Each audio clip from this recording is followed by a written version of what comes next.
Assalamualaikum warahmatullahi wabarakatuh. Innal hamdalillahi nahmaduhu wa nasta'inuhu wa astaghfiruhu wa na'udzubillahi min syururi anfusina wa min sayyiati a'malina. Man yahdihillahu fala mudhillalahu wa min yudhlilhu fala hadiyallahu. Asyhadu anna Muhammadan abduhu wa rasuluh.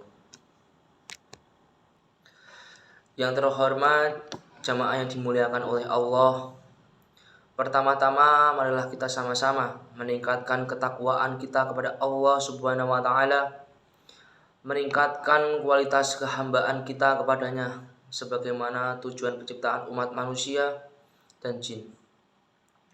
Melaksanakan segala perintahnya baik yang bersifat wajib maupun makruh. Semoga kita semakin dijauhkan dari segala sesuatu yang dibenci olehnya. Untuk ceramah pada hari ini saya mengambil tema mengenai menyikapi perbedaan suku budaya yang ada di Indonesia. Suku bangsa adalah kelompok manusia yang memiliki persamaan ciri dan budaya. Terdapat sekitar 1128 suku bangsa yang ada di Indonesia. Wilayah Indonesia yang luas dan berbentuk kepulauan mempengaruhi keanekaragaman budaya bangsa Indonesia. Indonesia sebagai sebuah negara yang masyarakatnya majemuk terdiri atas berbagai suku, ras, adat istiadat, golongan, kelompok dan agama serta strata sosial. Kondisi dan situasi seperti ini disadari keberadaannya dan dihayati. Namun, ketika perbedaan tersebut mengemukakan dan menjadikan ancaman untuk kerukunan hidup, perbedaan tersebut menjadi masalah yang harus diselesaikan. Islam mengajarkan hubungan dan kerjasama dalam bidang-bidang politik maupun budaya tidak dilarang, bahkan dianjurkan sepanjang berada dalam ruang lingkup kebaikan. Tuhan menciptakan manusia beraneka ragam bentuk fisik, warna kulit, bahasa dan budayanya. Jika perbedaan itu kita sikapi dengan positif, maka akan bermanfaat sekali karena setiap kelompok masyarakat memiliki kelebihan dan kekurangan masing-masing. Ada yang memiliki keramahan, ketegasan, jiwa dagang dan lain yang jika dikolaborasikan akan bermanfaat untuk menciptakan kesejahteraan semua kelompok masyarakat.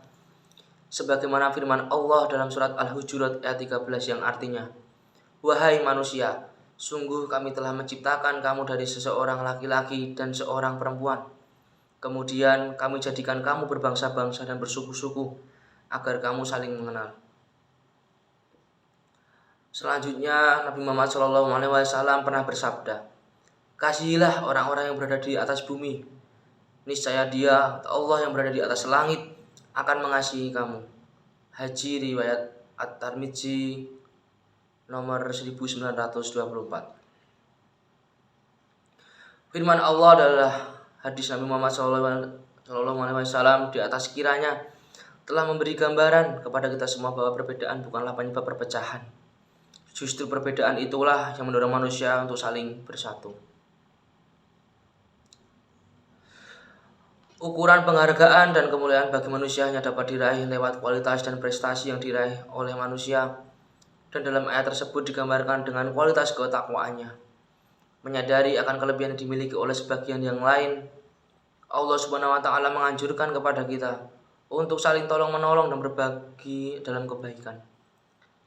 Ta'awanu 'alal birri wa taqwa wa la ta'awanu 'ala ismi wal udwan. Namun dalam keseharian manusia terkadang keluar dari jati diri yang kehambanya karena status yang diraihnya, kedudukan, kekayaan, atau ambisinya yang beriring dengan kecemasan dan hawa nafsu. Cara pandangnya dalam menyikapi perbedaan berubah dan jauh dari garis yang ditetapkan oleh Al-Quran. Kekuasaan, kesuksesan, dan kekayaan tidak digunakan untuk saling berbagi dan saling menolong dalam kebaikan, tetapi untuk menindas dan mengeksploitasi orang lain untuk memperkukuh kepentingan dirinya sendiri. Bahkan di zaman Rasulullah masih hidup sekalipun, Para sahabat sering berbeda pendapat dalam menyikapi perintah agama baik dari Al-Quran maupun dari sabda Rasulullah SAW. Salah satunya adalah perbedaan pendapat sahabat Nabi dan suatu perjalanan ke perkampungan Bani Quraisyah, di mana Nabi berpesan kepada khalifah sahabat agar tidak sholat asar sebelum sampai ke perkampungan Bani Quraisyah.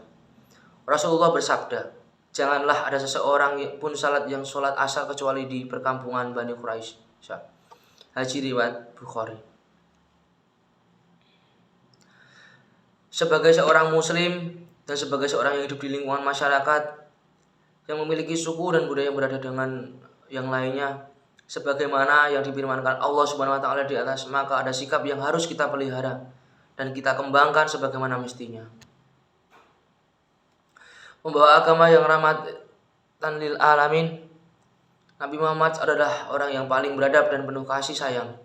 Beliau sebagaimana hadis sahih yang diriwayatkan oleh sahabat Abdullah ibn Umar adalah pribadi yang tidak kasar dan tidak pernah melampaui batas, tidak kaku, tidak bengis, tidak suka bersuara keras, dan tidak membalas keburukan dengan keburukan melainkan memaafkan dan mengampuni.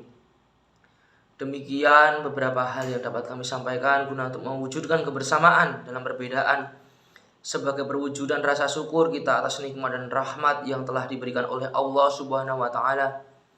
Dan tentunya ini harus dilakukan bersama-sama. Tidak hanya dilakukan oleh sekelompok atau segolongan orang saja. Semoga Allah selalu melimpahkan keberkahan kepada kita. Amin.